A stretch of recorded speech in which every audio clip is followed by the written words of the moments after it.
pernah mengingatkan kepada para orang tua, bahkan dari anak-anak sejak dini, sejak dilahirkan.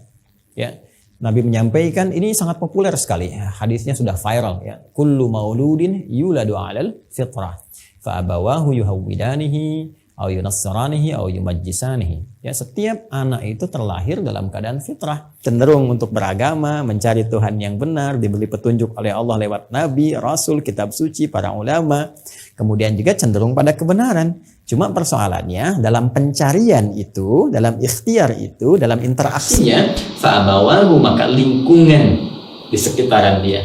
Nah, ini abawa ini tolong jangan diartikan orang tua semata ya, tidak. Yang dimaksudkan itu abawa itu lingkungan di sekitaran dia. Ya, ingat, bisa ayah, bisa ibu, bisa paman, kakek, nenek. Ada orang terlahir misalnya, mohon maaf, dalam keadaan yatim atau bahkan piatu misalnya. Nabi SAW kan terlahir dalam keadaan yatim kan? Ya, kemudian berkembang, ibunda meninggal, diasuh oleh kakek, kemudian kakek meninggal, ada dengan paman. Nah, itu lingkungan sekitar, ya, abawa. Maka di sini Nabi menekankan bahwa lingkungan tempat dia beraktivitas boleh jadi ibunya baik, ayahnya baik. Cuma mohon maaf, ditempatkan di sekolah yang kurang baik, ya.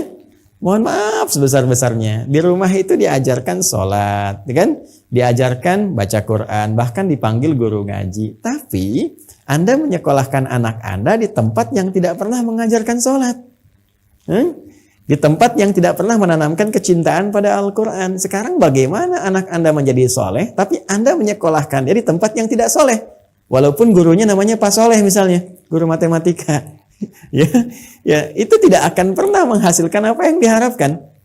Jadi kalau kita menginginkan ya fitrah kita dalam keadaan baik, terjaga, mulia, bagus, benar, dunia itu penting untuk menguatkan sisi akhirat. Silahkan belajar, tidak salah. Silahkan jadi matematikawan, boleh. Jadi ahli biologi, ahli kimia, tidak dilarang, silahkan. Dalam saat yang bersamaan, dia pun menjaga bekal akhiratnya.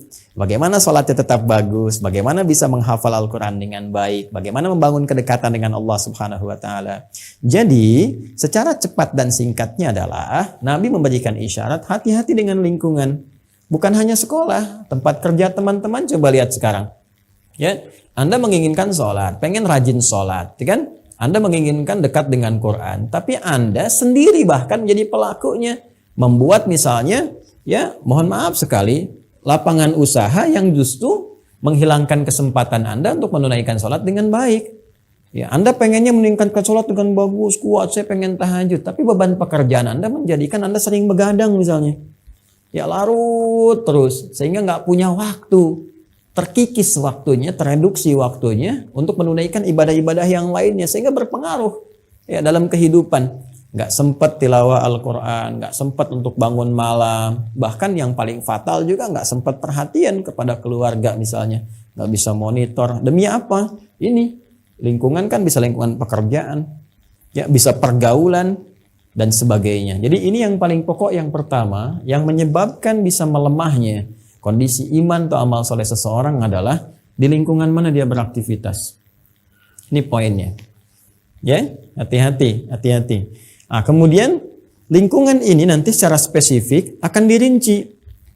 Khususnya satu, lingkungan yang menghadirkan kemaksiatan, maksiat.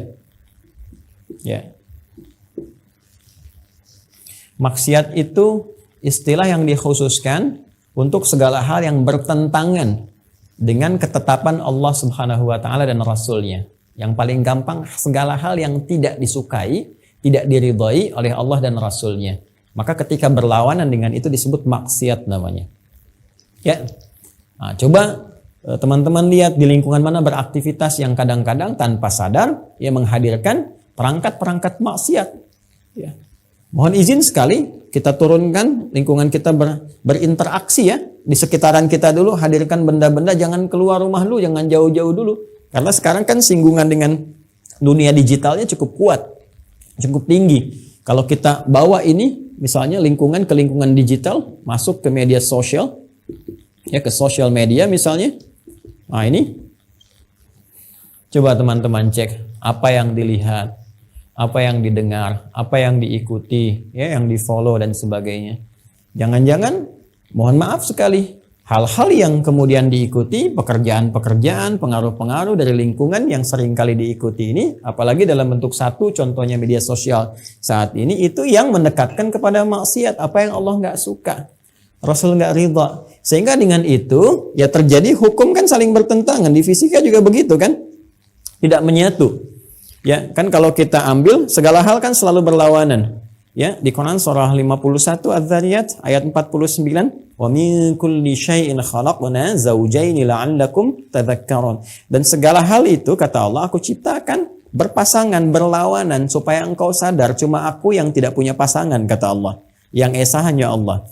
Maka semua berpasangan. Kita manusia ada laki-laki, perempuan. Binatang misalnya ada jantan, ada betina. Tumbuhan ada benang sari, ada putik misalnya. Demikian ada siang, ada malam. Warna demikian. Sifat, perilaku juga begitu. Secara singkat ada baik, ada buruk. Dan ini menariknya teman-teman sekalian, ini tidak pernah bisa menyatu. Ya, tidak pernah bisa menyatu. Imma yang kanan itu naik, maka yang kiri akan turun. Kalau kirinya naik, yang kanannya akan turun. Ya, kan formulasi di Al-Qur'annya begitu. Di surat Asy-Syams itu ketika Allah menyampaikan qad aflaha man zakkaha wa qad khaba man dassaha. Jadi kalau yang kanan naik, takwa itu naik, maka ini kiri pasti turun. Ya, yang kiri naik, yang kanan pasti turun. Paling gampangnya, yang ini soleh, yang ini salah. Yang ini taat, yang ini maksiat. Kalau seseorang mengerjakan ketaatan, soleh, pasti salah akan turun. Kalau terbiasa baik, yang jelek akan turun. Saleh naik, salah turun. Salah naik, saleh turun. Jelas ya? Nah ini teman-teman sekalian. Maka interaksi keseharian kita dalam suasana kini, coba lihat di dunia digital. Ya, apa yang memengaruhi kita, apa yang ditonton, apa yang dilihat, apa yang di follow dan sebagainya. Ini akan banyak sekali berpengaruh ya dalam konteks keimanan dan ibadah kita. Ini hati-hati. Nah, ini baru dari ranah digital, konteks media sosial yang keseharian itu sering kita bersinggungan. Ya, ya orang sekarang mohon maaf bangun tidur aja lupa baca doa kok, ya ingatnya buka handphone. Bangun tidur orang baca doa dia buka handphone. Ya, orang assalamualaikum ba'da sholat, assalamualaikum warahmatullahi, assalamualaikum warahmatullahi. Nabi ajarkan zikir, dia buka handphone, update status, jawab telepon dan sebagainya. Ini teman-teman sekalian. Ini pengaruhnya ini dahsyat sekali nih. Ya, satu. Yang kedua, misal kita turunkan dulu. Masih dalam lingkungan misalnya. Tuh, pengaruh teman. Tuh. Dengan siapa dia bergaul. Kalau tadi kan ini dilihat dan sebagainya. Kalau ini ya teman-teman yang mengiringi aktivitas. Sahabatnya, kan? Baik teman-teman yang ada di kantornya. Atau bahkan di rumahnya sendiri, ya, di rumah teman hidupnya, ya, suami dengan istri dengan suami, ini sangat berpengaruh, ya, sangat berpengaruh. Jadi kalau mohon maaf sekali, kalau pergaulan itu menghadirkan sahabat itu yang menyertai ya, sahib itu dari bahasa Arab, sahubah, sesuatu yang dekat, lekat. Kalau yang nempel, yang lekat ini, ya. Mendekatkan kepada maksiat atau minimal hal-hal yang meragukan lah, bercampur, bahasa agamanya syubhat gitu namanya ya. Ya, ini sesuatu yang bisa berpengaruh pada keadaan iman, ya, pada pelemahan. Ini biasanya teman-teman misalnya, mohon maaf sekali lagi, ya, biasanya malam tuh siap-siap tidur lebih awal supaya malamnya tahajud, ya. Terus dapat teman misalnya yang suka nonton di malam harinya. Ya sering ngajak, aduh kamu udah di persahabatan kita, ayo dong malam nanti nonton ya. Messi nih pertandingan pertama nih PSG nih kan, udah kemarin kesulitan bisa gitu kan, terus gitu. Didorong, akhirnya coba-coba lama-lama terus ya kan. Ya, ini yang kemudian bisa menurunkan, ya bisa menurunkan, melemahkan keadaan iman. Ya Ustadz nonton bola kan tidak maksiat, betul, memang nggak maksiat, sah-sah saja, tidak dilarang, boleh-boleh saja, tapi dikerjakan kapan, di waktu apa, dan berpengaruh nggak pada yang positif yang lainnya. Saya sering berikan satu ungkapan begini ya, share gitu dengan teman-teman, sesuatu yang kita bisa lihat lagi esok hari, dan ada peluangnya untuk dikerjakan, dan sama saja dengan yang sekarang, ya itu akan lebih baik ditangguhkan waktunya bila kegiatannya bersamaan dengan sesuatu yang esok hari itu tidak sama nilainya dengan sekarang. Ya, contoh misalnya, ada pertandingan bola. Sekarang kan bisa direkam ya, rekamannya ada. Apa yang dilihat malam nanti, besoknya bisa dicek lagi. Jangankan besok, pekan depan udah ketahuan. Jangankan pekan depan, hitungan jam itu udah muncul. Dan sama persis, hasilnya tidak berubah, tayangannya seperti itu juga sama persis. Ya, saat bersamaan, waktunya berlangsung dengan jam tahajud, jam 3 misalnya. Tahajud malam ini kan nggak sama dengan tahajud besok. Tahajud besok itu buat yang besok. Kalau Anda tidak kerjakan sekarang, pahalanya hilang, kesempatannya hilang. Ya, maka kalau bersamaan bola dengan tahajud akan lebih bagus Anda dahulukan yang paling banyak manfaatnya untuk hati, untuk kehidupan kita, untuk akhirat kita dan sebagainya. Sedangkan bola bisa dilihat besok lagi. Ya, misal ya. Ini yang sering kali kadang-kadang teman-teman sekalian, hal-hal demikian ini yang memengaruhi. Ya, sama persis kalau dikembalikan ke sini. Ada tayangan, ada sinetron, ada video, ada macam-macam yang kadang mengalahkan sholat, bahkan panggilannya sudah kuat, masih kita kerjakan. Padahal bisa kita tunda.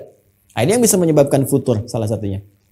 Ya, sudah ini lingkungan, maksiat, contohnya media sosial yang sekarang kita berinteraksi banyak dengan itu. Kemudian teman, ya lingkungan sekitaran kita. Jadi saya kira ini sudah mewakili keseluruhannya apabila sudah ditampilkan, ya apalagi kalau sudah ditampilkan kata maksiat ini. Jadi kata kuncinya ini, segala yang bertentangan dengan ketetapan Allah dan Rasul-Nya.